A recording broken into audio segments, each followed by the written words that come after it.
Welcome back to another video on the progress of my XR2i. In today's video we're going to be stripping the interior. We're going to strip it down to bare bones. We're just going to remove the carpet amongst some other things. I've not started work on it yet, but the back seats weren't screwed in, so that saved me a job. They're only self-tapped into the metal anyway. So the carpet's lifted in the back, and also to remove the carpet you've got to take the seats out. The carpet's removed from under here from when I was fixing the locks. So the only thing that needs to be done is seats out, seat belts out, and removal of the centre console. First things first is to remove these tatty seats. These will be getting kept for the time being. Whether they'll be going back in or not, I don't know just yet. But the problem with these is they're that old, they've deteriorated, as we can see. Every time you sit down, it just makes a mess of the interior.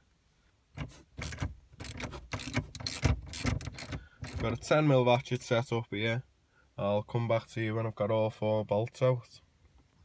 Passenger seat has been removed quite easy, 10-minute job if that. I'm going to go ahead and remove the centre console first while there's still a seat in here. I've got somewhere to sit, and then I'll go ahead and take the driver's seat out off camera. I've never moved one of these before, but my first guess is to remove the boot without breaking it. And as we can see, we've got 2 Phillips head screws. That's where I'm going to start. Them 2 screws are out, as we can see. And if we look back here, there's another Phillips head on either side. With them 2 screws removed from the back, it's given me a lot of access. I've popped the boot popper out. Simply disconnect it like so. I've already fed the boot through.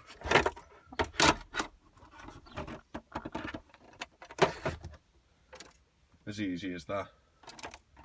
Next step is we're going to move this blower vent. Simply pull it towards you, and out it comes. The only thing holding the carpet in now, there's nothing else restricting it apart from the seat that I'm sat in and the bolt for the seat belts. Seats out. Currently undoing the last bolt that's restricting the carpet. I'm going to start front to back. I've unclipped all the carpet clips. Some of them have come off with the carpet, some of them have stayed in the bulkhead.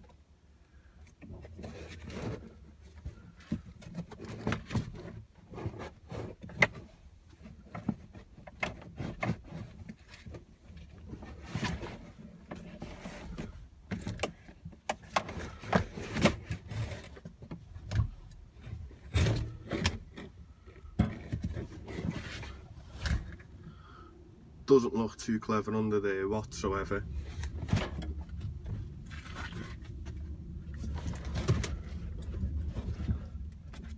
Let's get this out of here.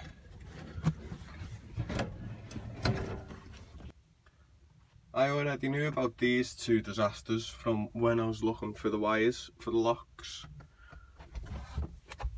So let's inspect what we've actually got. Absolutely drenched, soundproofing.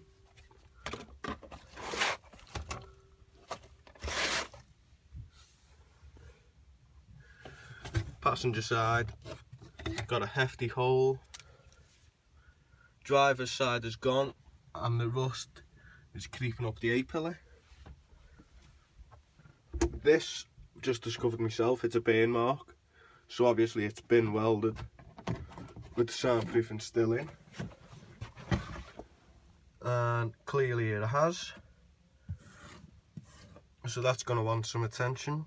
But apart from this little bit of rust, it's the only thing I didn't know about. I'm quite happy. Oh, that one's been welded as well.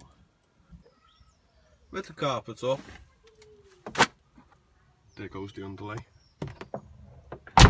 We've discovered quite a bit of rust. This and this was new to me until I lifted the carpet. I've also discovered a bit of rust here. That rust is creeping up the A-pillar and the floor's gone, obviously. Same here, but the A-pillar seems fine. A slight hole there.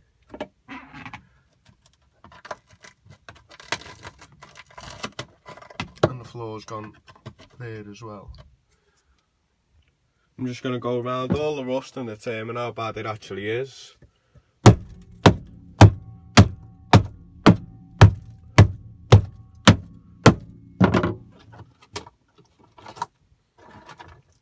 As we can see, before I done that, it looked like just the seam had gone, but it's pretty clear.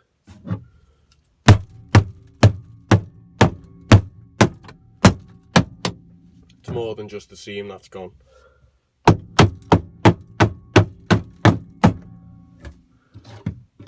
Most definitely.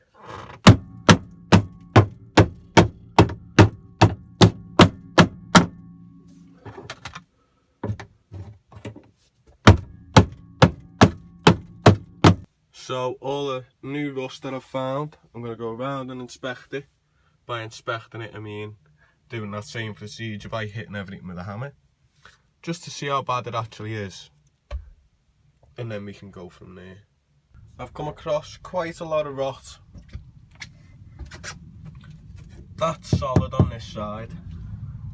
Where it's been patched, the bitumen must have trapped water in because it's rusted through, as we can see. New development there. It's gone all the way up on the floor plan. From there, it's not solid there either, you just can't see the hole. Daylight all the way through. Spot there, and again, daylight all the way through. So I'm just removing the soundproofing from the bulkhead, and there's rust falling from behind there. So at this point, I do not want to be discovering any more rust. So I hope that the rust there has come from the rusty bulkhead, and I hope that the rust has come from the scuttle on this side. Just going to continue to keep ripping this soundproofing out for now. No point in trying to salvage any of this. It's waterlogged, it's knackered, and as I said before, I'm not too bothered about the concourseness of the car. I'll buy a new one if we have to, or I'll use something else to soundproof it.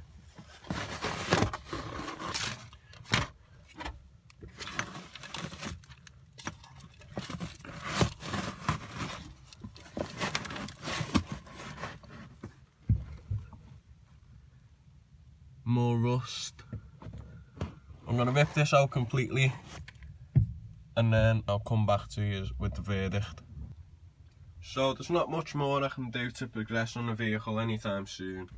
So I'm going to wrap the video up for today. I'm going to reinstall the interior partly. The seats are going back in for the time being so I can still drive it. But let's go over what we've actually accomplished in this video. Today I set out to take the carpet out, and I done that so that the car could breathe because I knew it was waterlogged. I didn't want the rust to develop any more than it was. So we've discovered all this rust, which was to be expected. The carpet is now ready to be cleaned and ready to be put away. The front soundproofing and underlay is far from salvageable, it's already gone in the bin. So I'll find a new way of doing that when the time comes. Old soundproofing for the back, I think that can be used again. But if you'd like to find out the next step of this restoration, subscribe, like, comment, and stick around for more videos on the XR2i.